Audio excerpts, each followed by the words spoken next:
Hello everyone, it's me, Jasana, and welcome back to my channel. So ngayon, ang gagawin po natin is eyebrow lift. So ito po yung ginagawa ko para ma-achieve ko yung natural na bushy brows para mas fuller siya tignan. And I am using this lash lift. Nakita nyo naman dyan. So ito yung unboxing niya. I bought this from Shopee, and kalimutan ko na yung price niya eh, basta nag-range siya from 200 to 300 plus. And ayan din yung ginamit ko for my lashes, so kaya naka-lift yung lashes ko.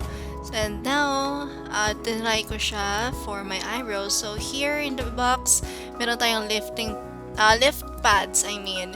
And then yung clean tool para pang tanggal ng residue.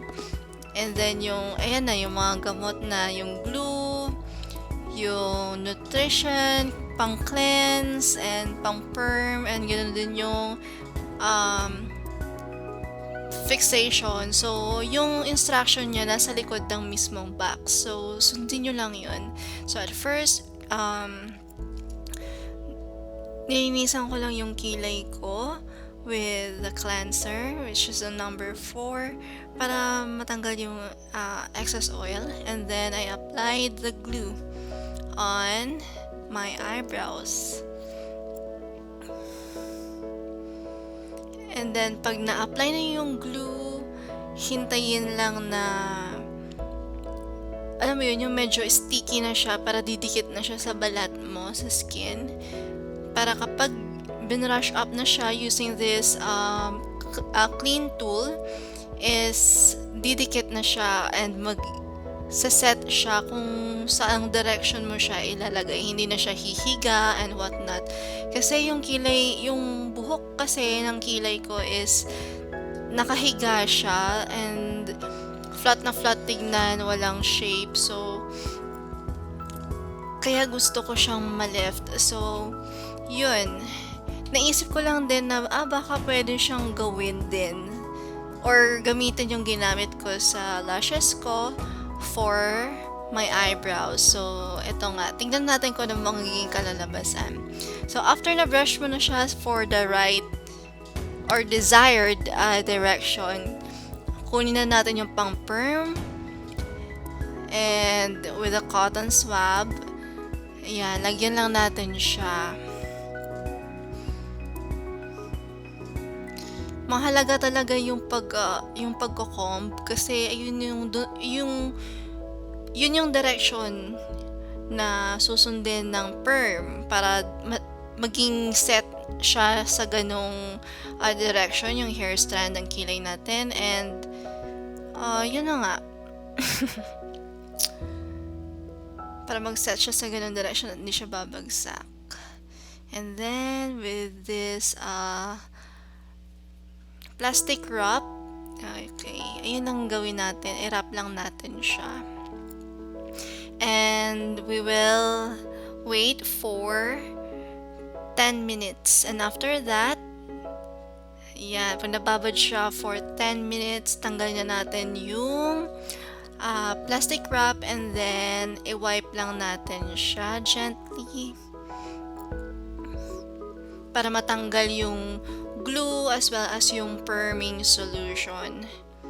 So, yan. So, i-comb na lang din natin. Pwede rin tayong gumamit ng spoolie kasi medyo matalas din to eh. Medyo na-scrape yung skin ko kahit na dahan-dahan. So, ayun, humapde. Tsaka, namumula tuloy. So, pwede tayong gumamit ng spoolie actually. And then, kailangan ulit natin siya i-brush sa desired direction ng hair strand, ng kilay natin, bago natin i-apply yung solution number 2, which is yung fixation. And yan, lagyan lang natin siya. Make sure na pantay lahat, and then maghihintay ulit tayo for another 10 minutes.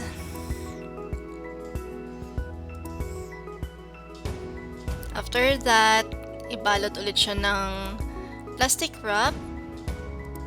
And then, yun na nga, maghihintay tayo ng 10 minutes. And then, tanggalin natin siya mamaya after. So, yan. Tapos na ang 10 minutes. And then, now, lilinisan ulit natin siya. So, tatanggalin din natin siya. So, ako, tissue na yung ginagamit ko para matanggal. So, yan. After that, kailangan ulit ng cleansing, yung number 4 na solution for cleansing the area.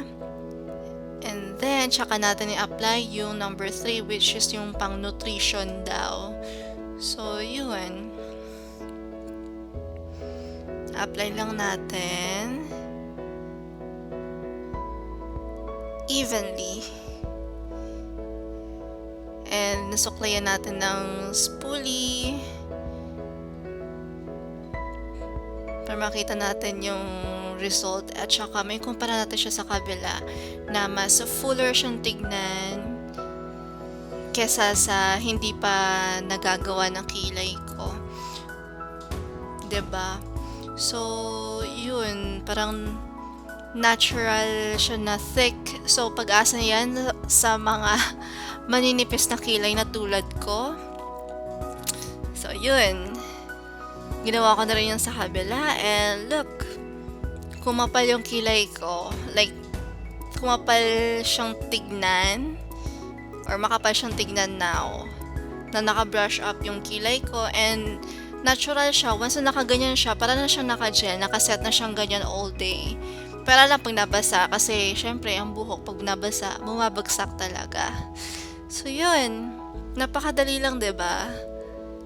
So I hope you guys will try this also. And if you want me to upload another video para kung paano ko ginawa yung sa lashes ko, please comment down below, and please do subscribe to my channel, and don't forget to hit the like button, and comment down below lang po kung ano pa po yung mga gusto nyong content. Thank you so much for watching, and Happy New Year!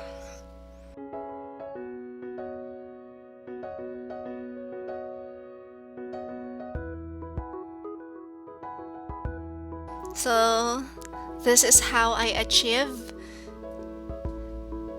the bushy brows naturally. Bye!